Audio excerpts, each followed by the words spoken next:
The reason I didn't like this movie when it came out was because so many people around me were telling me this movie is bad, this movie is trash, and like a fool, I hopped right on the bandwagon and clowned on it for days, for years in fact. Now that I've matured, now that I'm over the age of 18, I know better than to do this. I now know that you should never, ever change your initial opinion of media, even after being presented new information that proves its quality isn't as you thought it was, because then you're just a sheep who can't think for themselves. So yeah, after giving The Room another watch, without any bias, without any of those thousands of toxic voices in my head, I realized that it's actually a masterpiece.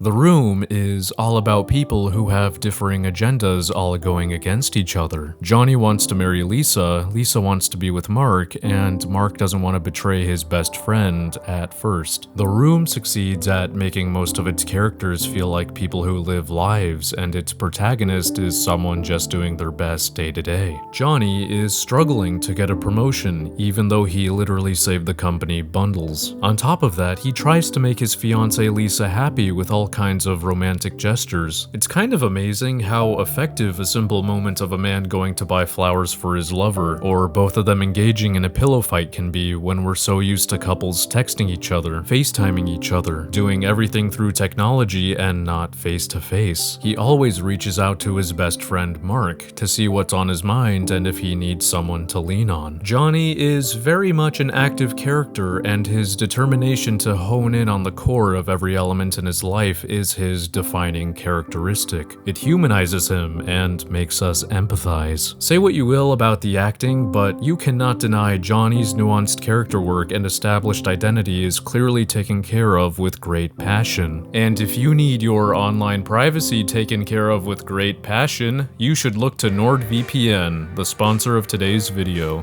People are very strange these days. Oh, hi, Mark. That's right. There are very strange people out there these days who are itching to spy on others' internet activity. Sometimes life gets complicated. The unexpected can happen. Oh, hi, Peter. Something unexpected like getting private information stolen when using a public Wi-Fi? Luckily, NordVPN will encrypt your internet traffic using military-grade encryption through a remote server and hide your IP address from those pesky hackers. That ought to show them. I showed them. This also means you can access content blocked in your country through the thousands of servers Nord has in 59 countries. You can find even more movies and shows on your streaming services. Like the other day, I was going to discuss Edge of Tomorrow on a stream, so I needed to watch it. But oh no, US Netflix doesn't have it. I want Edge of Tomorrow. No problem. How about I connect to Japan, where Netflix does have it? It just takes one click to join a server. Now when I give it a refresh, boom, Edge of Tomorrow is on the edge of being watched by me. And if you're someone who jumps back and forth between devices, fear not, for NordVPN works simultaneously on up to 6 devices. Right now, Nord is offering a massive discount on a 2-year plan if you go to nordvpn.com/Madvocate, or use coupon code Madvocate, and they'll even throw in a bonus gift. NordVPN. It's beautiful, thank you. And if it's not for you, Nord's got a 30-day money-back guarantee. That's nordvpn.com/Madvocate for a giant discount on a 2-year plan. Link is in the description. Thanks again, Nord, for sponsoring this video. Mark, on the other hand, is struggling with his feelings for Lisa, but he goes about it the wrong way. What started as a simple man making his way through the everyday trials and tribulations life threw at him devolved into a ruined soul entirely disassociated with his former self. He's cleverly manipulated into this complicated routine, one that he's far too deep in to break away from. The affair is implied to be the first tribulation Mark wasn't able to deal with while maintaining a level head, precisely because it hinged entirely on his emotions. And do you know what human beings are not? Logical. Seeing characters' inner conflict, a constant tug of war between their emotions and morality, shows flaws in our characters. Our characters aren't perfect. Lisa also exhibits flaws. She is someone seeking to add a bit of thrill to her life. She is no longer interested in settling down with a man who can give her everything. She needs that constant rush of adrenaline to stave off boredom. It's an allegory for addiction and mental illness, and I truly respect Tommy for implementing taboo topics into his film. Lisa's mother, Claudette, wants to be there for her daughter. She shares her wisdom and experiences in hopes to help Lisa, all while battling breast cancer. Unfortunately, Lisa is too wrapped up in her own mind and her own world to consider the consequences of her actions, especially when you realize that she's felt this way from the very beginning. Cleverly subverting expectations didn't start with Rian Johnson, guys. And then there's Denny, who's like a son to Johnny and Lisa. I have to admit, his character didn't really work for me, in my opinion. Unlike Mark, Denny's feelings aren't concrete, they actually shift from time to time. Gotta tell you about something. It's about Lisa. She's beautiful. She looks great in her red dress. I think I'm in love with her. I feel like I want to kiss her and tell her that I love her. What about Elizabeth, huh? I love her. When I graduate from college, get a good job, I want to marry her and have kids with her. While it often threw me off, it is possible, however, that this was intended by Tommy, as there is a subtle thematic through line about people being unpredictable. Yeah, man, you never know. People are very strange these days. Sometimes life gets complicated, the unexpected can happen. So yeah, Denny's motivations were about the only thing that was mid in this film to me, in my opinion. But Denny actually has his own subplot, and even though it never ties into the main story, it doesn't mean it's any less poignant. It's a brilliant commentary on the world of drugs and violence and the life-threatening dangers one can face when cornered into desperation. And yeah, people like to point out, oh, Johnny and Mark took Chris R to the police and Denny says he's going to jail, but how do they prove to the police that Chris R committed a crime? And how did Johnny and Mark take him there and come back so quickly? Plot holes like these exist, just like they do in every other movie, but having no relevance to the plot in any way, they shouldn't really be considered plot holes, but more so nitpicking. Besides, Tommy already answered this in an interview, so checkmate. I don't care about how Johnny and Mark are back. You don't care about how Johnny and Mark are back. We care about what them being back means. They teach us to be there for those carrying a heavy burden, and that sometimes our differences need to be set aside to save each other. The characters are never in service to the plot, to the world-building narrative. These characters feel like people, like real human beings. Johnny is an American hero. He has this caring, nurturing side to him. He's sensitive, innocent, trusting, compassionate, kind, charitable, understanding, genuine, soft-hearted, and hard-working, and benevolent, and generous. He's a man who has it all, both internally and externally, and yet the people closest to him are the other side of that coin. We see him trying to talk things out with Mark and Lisa, to understand their point of view to better resolve the conflict. Sadly, the trio's views never see eye to eye because of their inability to communicate. Their disconnection progresses into the explosive third act of the movie, which is so honest, raw,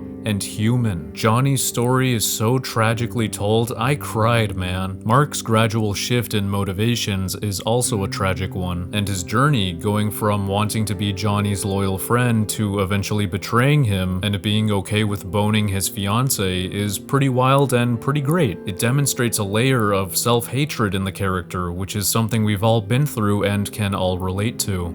I just feel like running, killing myself. Something crazy like that. Let's talk about the second and third act, because this is where theme and every filmmaking aspect gets to shine. If a lot of people love each other, the world would be a better place to live.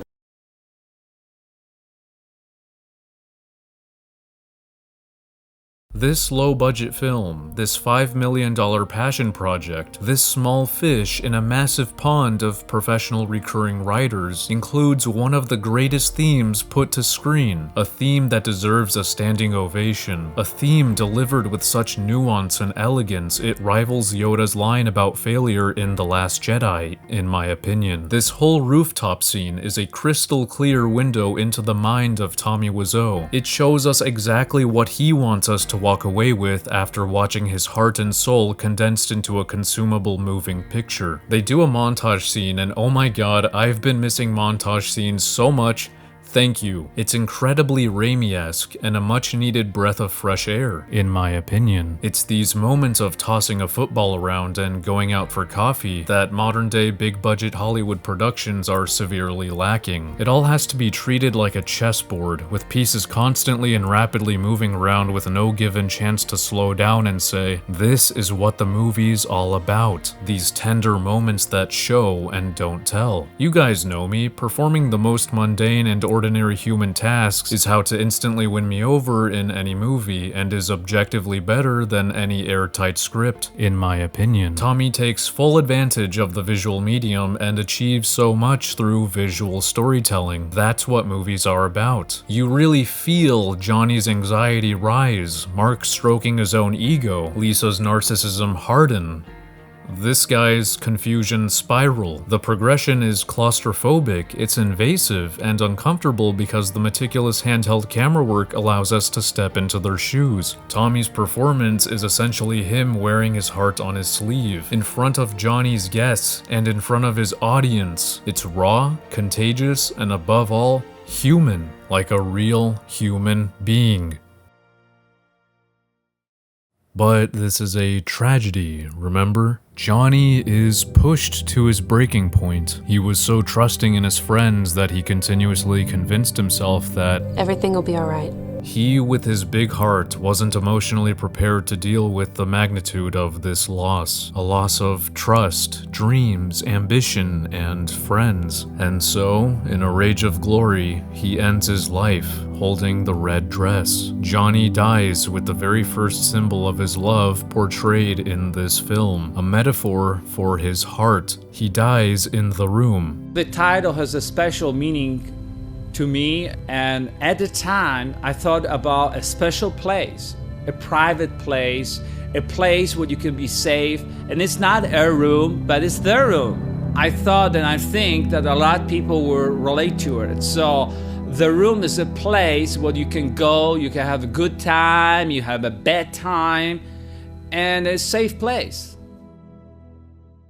And the aftermath is exactly the cold slap in the face the other characters had coming for them. Johnny was the embodiment of a premonition that would develop into a haunting consequence for the supporting characters. The fact that the film ends with the sound of an ambulance coming to pick up a dead Johnny, while the beginning had Johnny riding a trolley full of life, is really chilling, and it's captured with so much nuance, finesse, and most of all, human.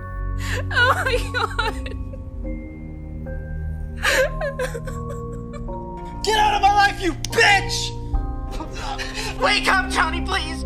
Please, it's not right! It's not right!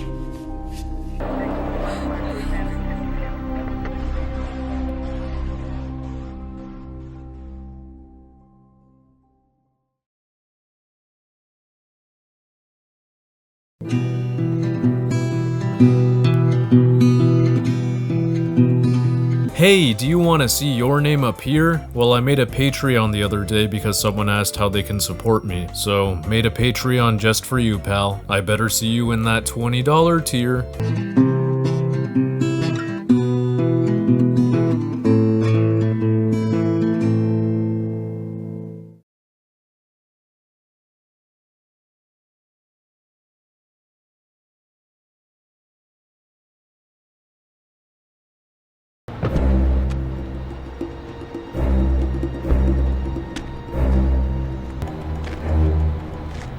Madvocate. Yeah, The Flash is insufferably inconsistent season 3. Right? Okay, just give me 5 minutes. Just give me 5. 5 minutes? You want 5 fucking minutes? Madvocate. You know what? I haven't got 5 fucking minutes!